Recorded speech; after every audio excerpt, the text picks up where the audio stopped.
Ating Hi-Nem toy, playpen, 10 big panels po yan. Okay, so branded po yan, Korean brand siya. Okay, so meron siyang door panel, and then meron din po siyang door toys. Ayan, yung nasa Door gitna. toys, activity panel. Activity panels, yan.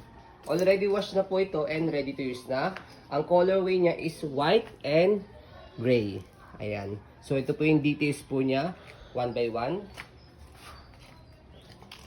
So, unahin natin yung kanyang door panel. So, safe na safe si baby po dito dahil yung kanyang lock is nasa labas. Hindi siya mabubuksan ni baby sa loob. Ayan. So, squeeze lang po ito. Ikot lang siya and then slide. Ayan. Baliktad ako. Ayan. Aangat siya. After mo squeeze, ayan. Angat mo lang siya. Okay. And then, slide. Okay. So, ma-open mo na siya. Ayan. So, sa pagbalik, yan, slide mo lang siya pabalik.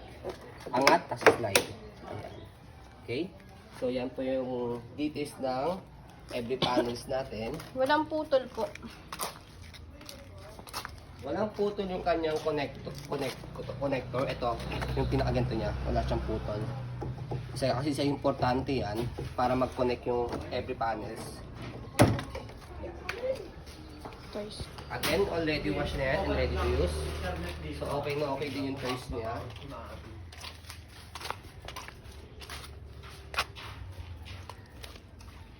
Ayan. Okay. So, fitted po ito for May dumi lang po siyang ganito. Ang tape, parang siya tape. Malagkit kasi. Kung matatanggal niyo po siya, mas okay. mas okay po. Pero not big deal po sa kanya regarding sa issue po. Ayan. Okay. So, branded po yung playpen na yan. Sturdy. So, hindi po yan basta-basta matutumba ni baby. Saka, if ever po, sakali po na gusto nyo po na yan, sa kanya natutulak ni baby ng ganyan. Kung gusto nyo po na hindi po naggaganyan, nagbi-victory, may nabibili po na may nabibili pong tinatawag na stabilizer. Yan. So, dito siya kinoconnect. Okay? Kung gusto nyo lang po lagyan po yun. Pero kung ayaw po ninyo, okay lang din naman siya. Okay? Kasi lalagyan nyo naman siya ng mat. Okay? So, ayun po ang ating pong Hi-Nem toy playpen. As you can see, yan, very detailed po kami sa aming pag-video. Kasi yan siya policy po namin. No refund, no exchange. What you see is what you get. So, yun po. Maraming salamat. Have a nice day and God bless po.